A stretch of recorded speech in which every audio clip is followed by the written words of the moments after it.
Okay. Good morning.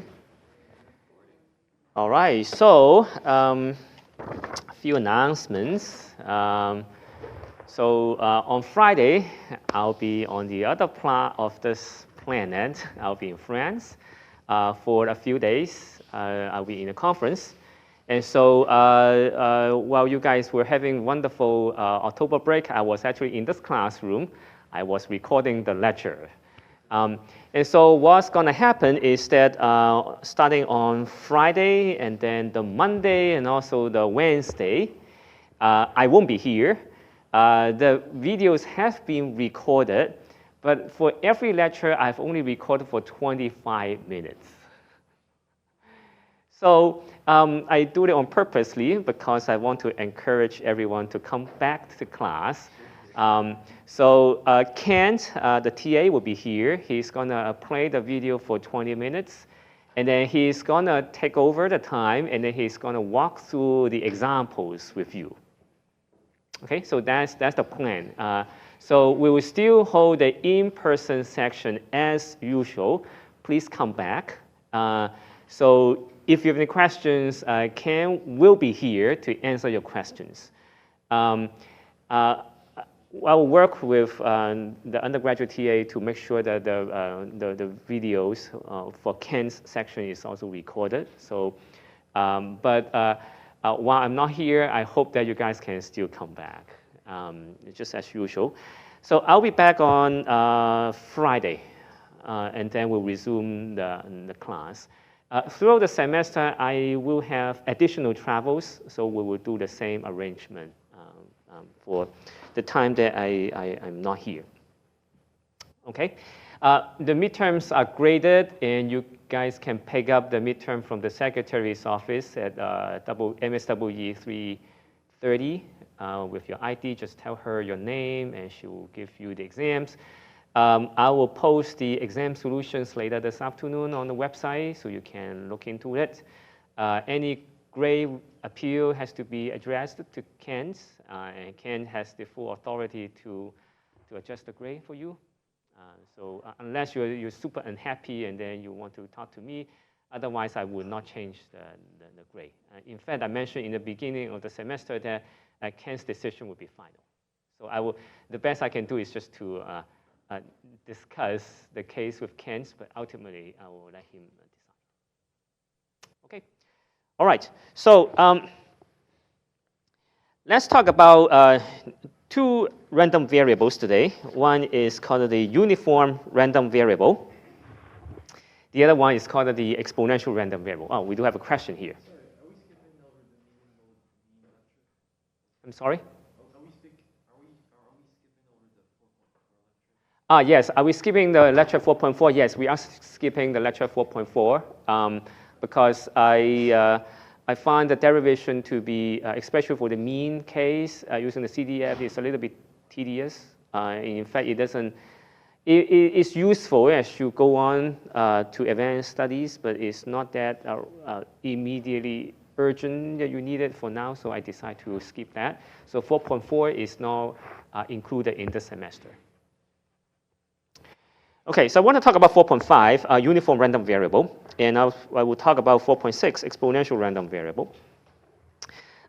The uniform random variable, it is a continuous random variable, and we have actually seen all the examples already when we talk about the CDF and also the PDF and the expectation. We've already seen everything.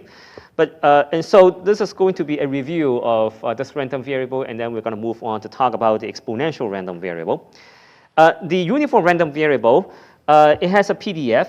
Just like any random variable, you have either PDF or a PMF. That's just the description of the random variable. In a uniform random variable, the PDF is given by this boxcar function, where it is a horizontal line with a height of 1 over b minus a, where a and b, they are the endpoints of this function. And so when you're outside this range of a and b, you will get a 0 for the PDF value. The area under the curve, of course, in this case, it would be the width, which is b minus a, and the height is b minus a. And so the area under the curve would be 1. So this is a legitimate probability density function. The notation would be uniform of 2 parameters, a and b, defining the 2 endpoints. Okay, so we talk about the average, which is the expectation. The expectation, as you can imagine, it will be in the middle. So the expected value of x is a plus b divided by 2. And we can also show that the variance of x is b minus a squared divided by 12. And so the bigger the difference between b and a, the wider the spread of the PDF will be, and so the variance will be bigger. And if you have a bigger variance, that means your height will be lower, and so you will have a short and fat distribution. Okay, so this is a definition of a uniform random variable. It's very straightforward. If you try to calculate the cumulative distribution function, the CDF, then the CDF will have a slope of well, depending on how narrow and how wide your rectangle function is. So that would define the slope. Now, the height here is going to be the area under the curve. So let's say I'm looking at this point, it could be 0.3 something, then the area under the curve will correspond to the height of the CDF. The CDF of the uniform random variable is given by this form, and we need to specify all the segments, including x less than a, x bigger than b, and x between a and b. And so for x is less than a, you can go back to this figure here.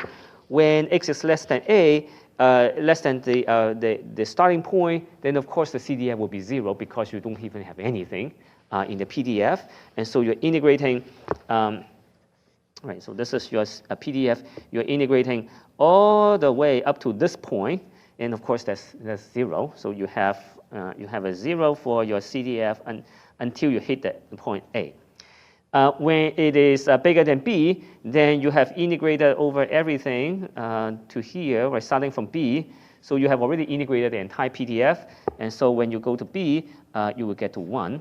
And in between, that will just be the integral. So this line, it will be fx at x. It will be the integration from a to x of your uniform random variable, which is 1 over b minus a dt. T is a dummy variable that you use for the integration. Then you calculate this integral. It will be x minus a divided by b minus a. Right? Just this t evaluated at x and evaluated at a. So you get x minus a. So that would be the CDF. So that will be a function. Has a slope of 1 over b, and then it has a y-intercept of minus a over b minus a. So that's the CDF. Computing the probability, that's also easy. Let's say here you have a uniform random variable between -2 and 3. So that is your PDF. You want to calculate the probability. You want to calculate the probability where x is between 0 and 1. So here is 0, here is 1. So you want to find the area under the curve relative to the area under the curve from -2 to 3. So the probability between x is 0 and 1, it will just be, right, so the PDF is 1 over 5. Because 3 minus 2, right? So that's the PDF. And then probability that x is between 0 and 1, it will be integration from 0 to 1 over 1 over 5 in dt. So that will give you 1 over 5. If you want to calculate probability that x squared is less than or equals to 2. So that will be, that's harder. Yes? Is it 2 over 5? Well, we can do some calculation, but that's a square. Hold on, that's a square. That's a square, okay?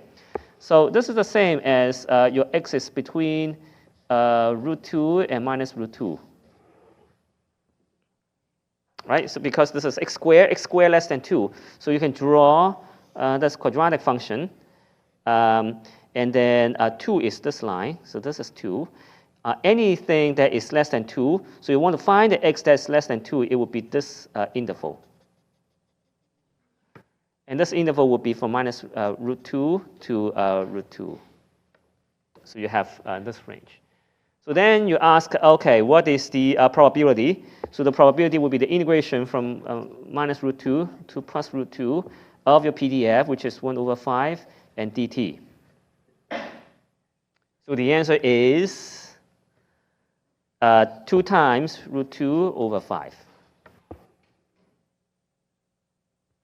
So when you look at this problem, there's a transformation.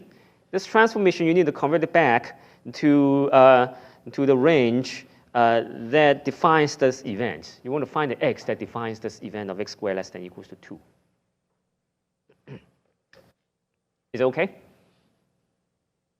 Questions? Good. The continuous random variable, you can do the continuous case, of course, but you can also talk about the uniform random variable for the discrete case. Now, the difference between the continuous case and the discrete case is that the discrete case is just mathematically, in terms of notation, it's just a little bit more tedious. And why? Because you need to count. So here's a case. If this is continuous, it will be a and b, and so fx will be 1 over b minus a, right? Life is easy. Now, if it is discrete, you have a, and then you have a couple pulses. This is A, this is B. I ask, what is the PMF of this distribution? So you say Px equals to, P equals to, not B minus A. You actually count 1, 2, 3, 4, 5. You count 5, right? You count the number. How do you count? Well, this is A plus 1, A plus 2, all the way to B. And then now if you, let's say, let me give you an example. Let's say this is 2. This is 3, 4, 5, 6, right? So this is 6. If you say 6 minus 2, what do you get? You get 4. And how many stems are here? 1, 2, 3, 4, 5, 5. So you're missing 1. So how do you account for it? Well, just B minus A plus 1. That's why there's a plus 1, because you start with 6, you minus 2, you get only 4. So you need to add 1 more to make up the one that you forget to count. So you have this plus 1, and then this is your PMF. Here, this x is between A and B, and here your x is between A plus 1, all the way to the last one, which is B. So it's a discrete set of numbers. So you can define a discrete and uniform random variable in a similar way. We just need to think about as a plus 1 for the discrete case. Okay, mean and variance, I've talked about this before. The expected value, you can calculate. The variance, you can also calculate, so I don't have to repeat this anymore. This is also an example that we have talked about. Is a transformation of a random variable. This case, it will cosine omega t plus theta. In case you forgot, the expected value of this random variable x, it will just be the integration of your cosine omega t plus your theta. And then there's a theta, right? So you have a f of theta, d theta. The range will be, of course, from 0 to 2 pi. And we ask, what is the PDF of this uniform random variable? It is 1 over 2 pi. It is 1 over 2 pi. And so let's do the integration. So you have 1 over 2 pi, integrating from 0 to 2 pi, cosine of omega t plus theta d theta, okay, not dt. When you take this integration, then you clearly see that I'm integrating a cosine function over the period of 0 to 2 pi. And so no matter how you integrate, it's going to give you 0. So this would be 0. So the expected value of this random variable x is 0. And by the way, this is a function of theta, not a function of t. Is that all right? Any questions?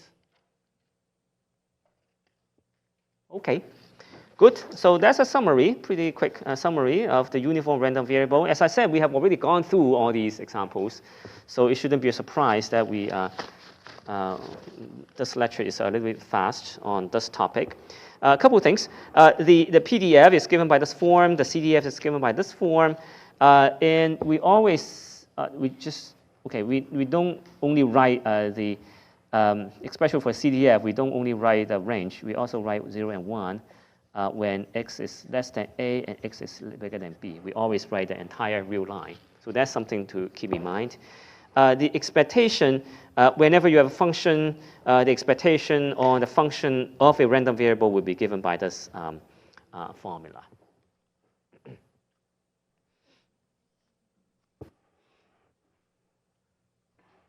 Cool. So that's about the uniform random variable. Now I want to talk about the exponential a little bit longer. This is a more interesting random variable. Are you guys ready? Okay, so let's talk about the exponential random variable. To start the discussion, let me bring you a story. Okay, let me share with you a story. This is a problem that I work on. I was assigned to work on.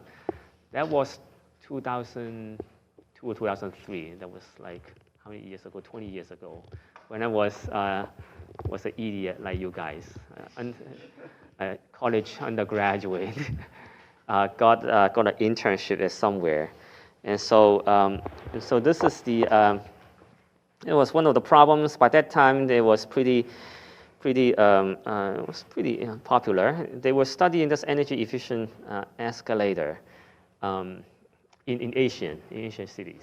So they ask, shall we put this energy efficient escalator in some of the big shopping malls or airports and see how much savings can we get? Okay. And nowadays you can see a lot of these energy efficient escalators in different major facilities, including airports and train stations. So basically, it's that if there's no pedestrians using the escalator, you're going to turn it into a standby mode. You're not going to stop it. You're going to turn it into a standby mode. Can anyone tell me why don't you stop it? But you turn it into a standby mode. Huh? No, not the psychology. Something else, more technical on the double E side. Yes.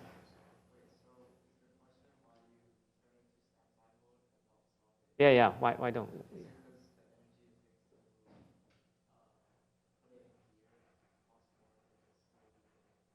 Yeah, exactly. Because the energy that you need to put in to kick off the motor is a lot more than you maintain a steady state. Is for that reason. Okay. So so the question goes as following: if you put this energy efficient escalator in O'Hare International Airport, it's going to be a waste of money because the pedestrians, they come every minute. You will never turn into that mode, right? So the installation cost will be higher than the energy saving that you're going to get. But if you put this in the Indianapolis airport, maybe it will save you some money, right? Because the traffic is not as high, so you may save some money. So the question goes as following: if I go there and of course, the person go there would be an idiot undergraduate student like me when I was there. Just go there and then measure, like how many people are coming per minute. Do this experiment for a couple of days, and then you get a plot like this, roughly. Okay, So during the rush hour, you have more people using the escalator, but during the noon time, there will be less, and then during the rush hour again, you'll be more. So it will be just something like that, okay? So I give you this chart. And I ask how much energy can you save in general, okay, on average? Given this pattern, how much energy can you save? So how would you tackle this problem? How would you tackle this problem? Now, of course, the engineering solution is go to the meter room and then look into the meter on day 1, and then look into the meter room on day 10, and then on average, how much watts that you have actually saved, right? So that would be the quickest solution. But in many situations, you can't do that because that requires you to actually install the escalator, and then you take the measurement. So that is not allowed. You want to predict. How can you predict? Well, you need to model the pedestrian arrivals. Right? So they don't come uniformly. They don't come in a deterministic process. It's always a stochastic process. So the people arrival. How do you model that? How do you model the people arrival? Well, we have a few tools, you know. Flipping a coin? No.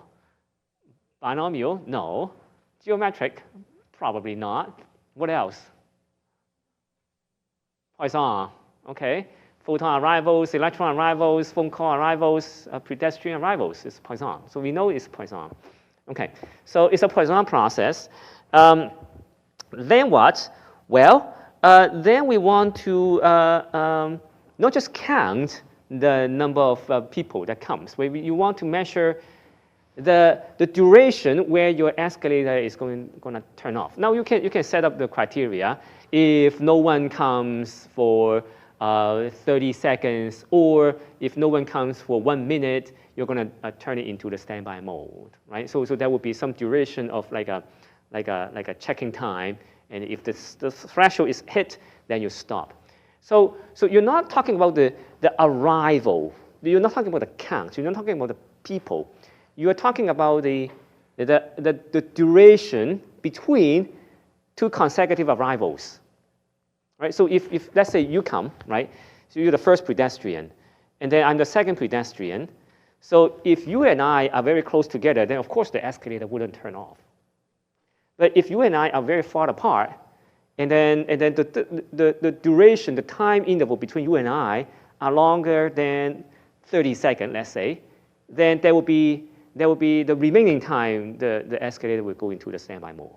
Right? So you need to measure the duration between you and I. So how do we do that? So that is the topic of exponential random variable, where you want to convert from the Poisson, the counts, the integers, the arrivals, that kind of events, the discrete event, into the interval, the continuous interval between the two person that measures the time. And once you know the time, then you can do the additional things. So that's the plan. Oh, by the way, do you know why American is a little bit slower in terms of installing all these escalators compared to Asian countries?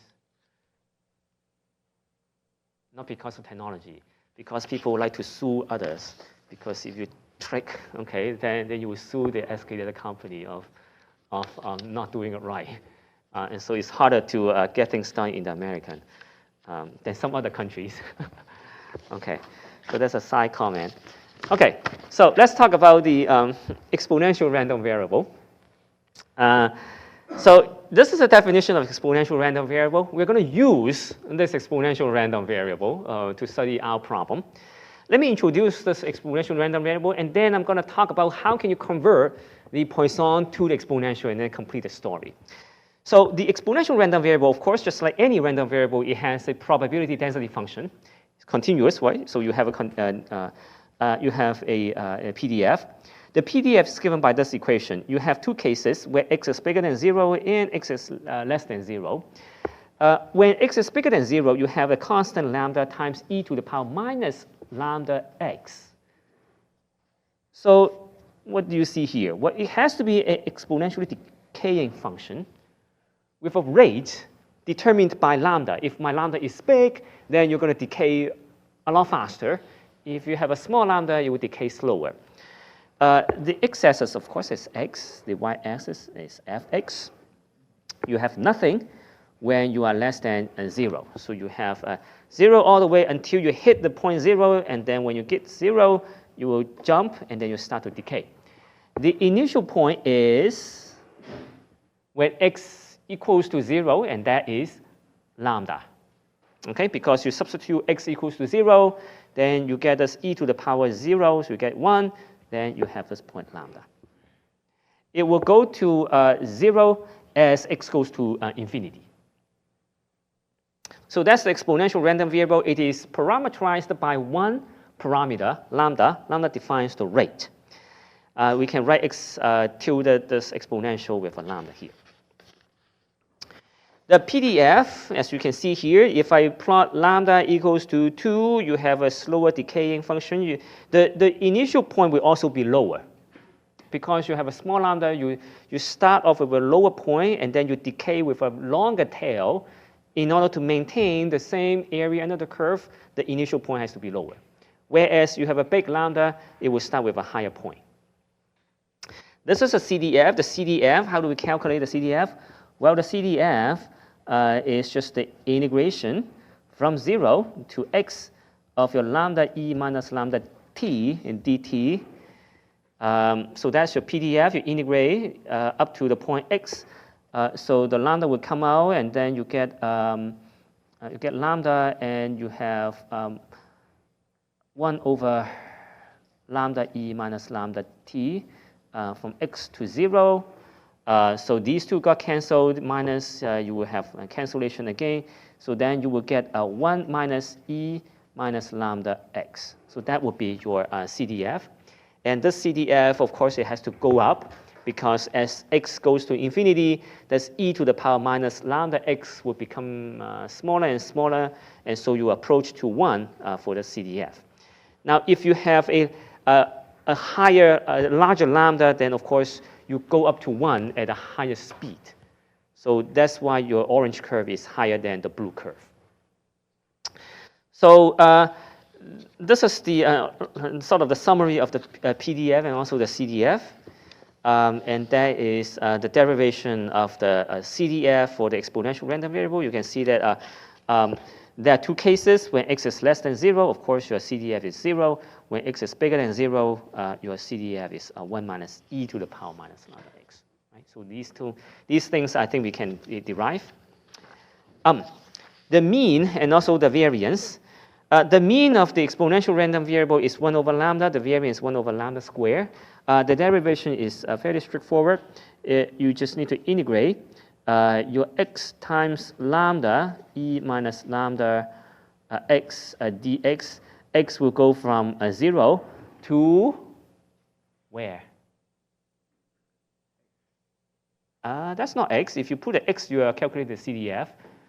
So you integrate. You're calculating the expected value. Expected value has to integrate over the entire sample space. In our case, it will be infinity. Okay, it will be infinity. Okay, so the rest will just be dot, dot, dot, dot, dot, dot, dot, dot, dot, dot. Yeah. Okay. Skip it. It's tedious. So skip it. Okay, so that is how you do this calculus. Now, of course, in the exam, you are not allowed to put the dot, dot, dot, dot, dot. You can put a dot, dot, dot, dot, dot when you become a professor. So if you want to put a dot, dot, dot, study hard and become professor, then you can put a dot, dot, dot. Okay. Okay, so sorry for distracting you guys. Okay, so now how do you calculate the variance? Or the variance is the expected value of x squared minus the mean, mu squared. So I need to find out the second moment. Now, how do I find out the second moment? That's a good question. How do I find out the second moment? Well, of course, you have this lambda e minus lambda x dx. What do I put here? X squared. And then what would be the limit? 0 to infinity. Okay. And then how do I do the rest? dot, dot, dot, dot, dot, dot, dot, dot, dot, dot. Even bigger smile, because I don't have to do it. Okay, you guys need to do it. So that's just calculus, integration by part a couple times, substitution a couple times, you'll get it. Okay, I know people are not happy, but I'm very happy because I'm not doing it. Okay, so that is the mean and the variance. All right, okay. Now let me talk about the interesting part. Okay, so suppose there is a bus. There are people going to the bus, which is the same scenario as you have the escalator. So, okay, so there are n people.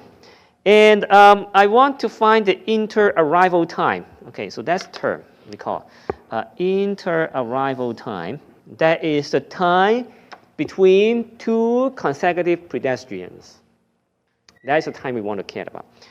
So how do we solve this problem? Well, let's do this. Let me see. Okay, so I'm going to make some assumptions. I'm going to assume that on this line, there is a bus. Does it look like a bus? It's okay. Then you have people. Okay, so the people, as I mentioned, the arrivals of people over a duration, time t, it follows a Poisson distribution, right, which is a discrete random variable, and so we count. Now, how do we describe that? Let me give you a time. So let's say this is time t. There's a duration.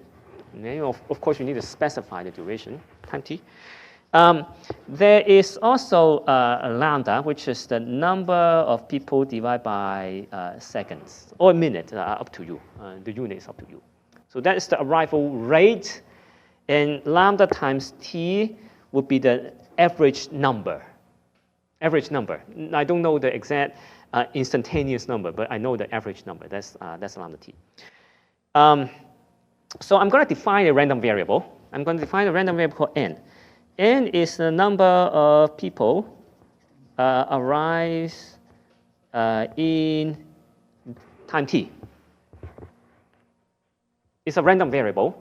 So if I look at this experiment, I have 3 people. So n equals to 3. I ask, what is the probability that given this rate, given this duration, 3 people will show up?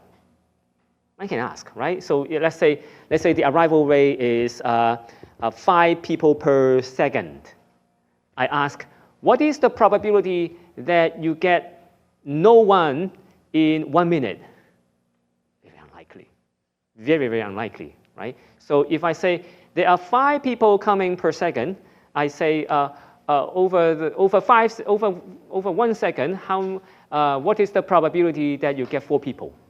It's likely because it's 5 people per second, and so I ask, in 1 second, how many people will show up? 4 people showed up. What's the probability? It's pretty high. So you sort of get that, right? So we can talk about the probability of how many people will show up over a duration of time. So that we can ask. So what is this random variable? Well, this n, of course, is Poisson. It's a Poisson random variable. How do we specify the Poisson random variable? Well, in fact, how do we specify any random variable? PMF or PDF. That's right. Okay. So we want to write down the PMF. This is discrete random variable, so let's write down the PMF. So we can say the probability that n equals to small n. Small n now is a state. State can be 0 or 1 or 2. It can be any integer. Once I specify this probability, I know the PMF. So what is the probability that n equals to a small n? What is this? It's a Poisson. We know it's a Poisson. So what would be the formula? There's an equation for Poisson. Something to the power n, e to the power something divided by something factorial. Correct? Okay, so let's do it. So it would be something to the power n, e to the power minus something, divided by n factorial, Poisson. What is that something? Lambda is the rate. almost there. So rate, lambda t. Okay, lambda t will tell you the on average how many people will show up. So it's lambda t. It's not lambda. If you put lambda, then you're only talking about per second. And since I'm asking what is the number of people that arrives in time t, the t has to be part of the formula, because if the t is a bigger number, then it's a longer duration. That means you should expect more people to show up, right? So the t has to be part of the formula. So it will be lambda times t. This is my Poisson random variable, okay? Talking about the pedestrian. Now, do you notice one thing? That what is the PDF of exponential random variable? Lambda times e to the power minus lambda x. That's the definition of the exponential random variable. Do we see something here? Yes. The e to the power minus lambda t is there, so we should expect it to come out somehow. We just need to find a way to do that. So how do we tackle this problem? Let's ask, how do we derive the PDF? Well, to derive the PDF, you need to derive the CDF first, and then take the derivative. And how to derive the CDF? What is the definition of CDF? This definition of CDF is that the probability that the random variable is less than the state, right? So that's the definition of the CDF. So let's start with that. How about we define the random variable t is the inter-arrival time. Let's define this random variable. Okay? And now I need to relate t with n. I need to relate t with n. So let me consider this event. T bigger than some state at t. Okay, let me consider this probability. What does it mean? The probability that the inter-arrival time is bigger than some state called t. What is that probability? Okay, so let's say you are here. You're the first one. I'm the second one. Our inter-arrival time is bigger than t. That means between you and I, how many people will show up? You're the first one. I'm the second one. The inter-arrival time between you and I is t, small t. I ask, how many people will show up between you and I? How many? Consecutive. Consecutively, he's the first one, the second one. How many people will show up in the middle? No one. Okay? No one will show up between he and I. That's the duration. Okay? In this interval with small t, no one will show up. That's called the inter-arrival time. So this probability is the same as probability no one in time t. No one in time t. That's the same. Now, what is no one in time t?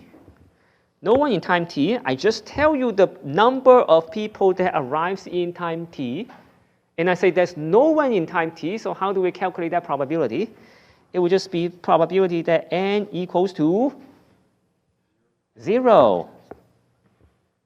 That equals to n equals to 0, so that's the probability. Now, what is the probability that n equals to 0? This is lambda t to the power 0 e minus lambda t divided by 0 factorial. Right? And let's write it out. This is e minus lambda t. This is the probability that t bigger than small t is given by this simple equation. Now, I'm not done yet. As I mentioned, I want to calculate the PDF of the random variable t. And in order to calculate the PDF, you need to find the CDF. And this is not the CDF. How can I get a CDF from here? So I want to find a CDF. Ft of t, the CDF is the probability of t less than or equals to t. That's not the same as this guy. So what should I do here? 1 minus. Okay, 1 minus, that's just the complement. So you have 1 minus the probability that t bigger than t. And then what do you get? Then you get 1 minus e minus lambda t. So you get the CDF of the random variable big T. Okay, and it's given by this formula. And I ask, what is the PDF? The PDF is derivative. So you take the derivative with respect to t of your CDF. That will give you lambda e minus lambda t. And this is the PDF of the exponential random variable. And so life is good. Okay, so problem solved. So what do we have? What have we done?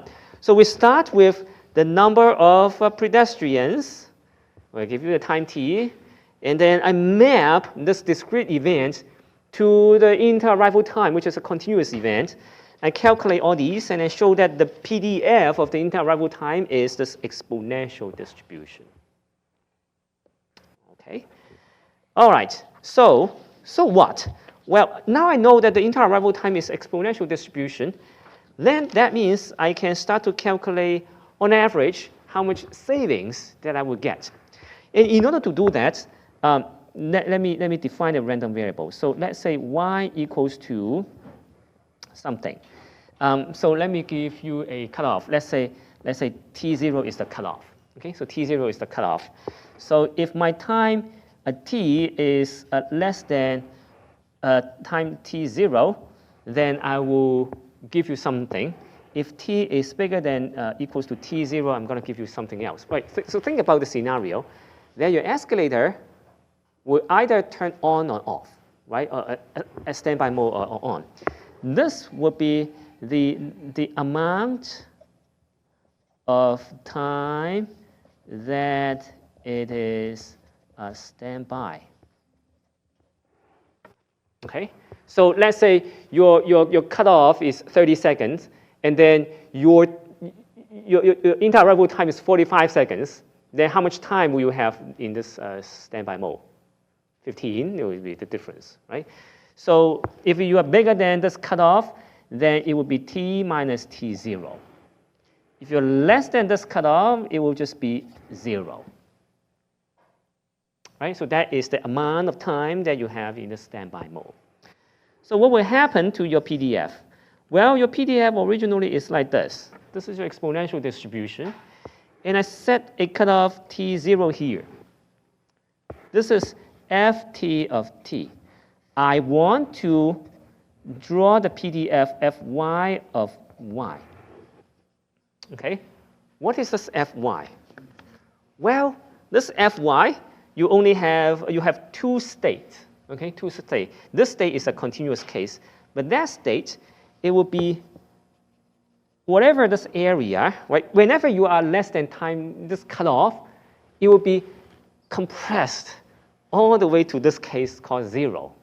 Right? You're going to squeeze all the energy. So these things will merge into a pulse. It's a pulse at 0, because you have a lot of times, a lot of probabilities that will be mapped to the 0. So you have here. And then, well, anything that is bigger than this time t0, you're going to have this, basically you have this portion, you move it to here. That will be your new PDF for this amount of time that it is in the standby mode. Right? I need to write down the equation for this thing here. But once you have found this PDF, you know how to calculate the expected value. Now, what is the meaning of the expected value? The expected value of this random variable y, that will tell you on average how much time that you'll be in the standby mode. Correct? Right? So that's the physical meaning. So if I can calculate the expected value of y will be the average amount of time in standby. If I can calculate that, I can associate it with $sign, how many cents can I save per hour? I can associate number, right? Then I can also associate number with what if you just turn it on forever, right? So you can assign the number. So that would be the thing. So how do we calculate this? Well, this one, of course, is just the integration from 0 to infinity of your fy of y dy with a y here. Okay? And for this case, it will just be what? It will just be, you need to chop it into two cases. You need to chop it into two cases. The first case is this pulse. This pulse has a state of 0 times whatever this fy of 0 is. So that's the first case. And then you need to integrate whatever your fy of y dy with y from 0 to infinity. That would be this portion. This portion. Then you can calculate the other side. So you then add these two up, you can calculate the average. Okay? So what is the formula? So let me just write down the formula for you, and then we will be done. Okay? So let me see if I have a formula written here. Okay. So the formula, maybe I will just show you the slide here. You can go home and try it out. It's pretty, it's not that hard. You can go to this, this is page 16. You can show that when y is 0, you can get this number, which is the height of this pulse. And then as you are bigger than 0, you get to this decaying function is given by this formula. So this is the part here. So get this fy of y, then you can calculate the expected value, you can calculate the variance, you can assign the dollar sign, you can find out on average how much saving you can get.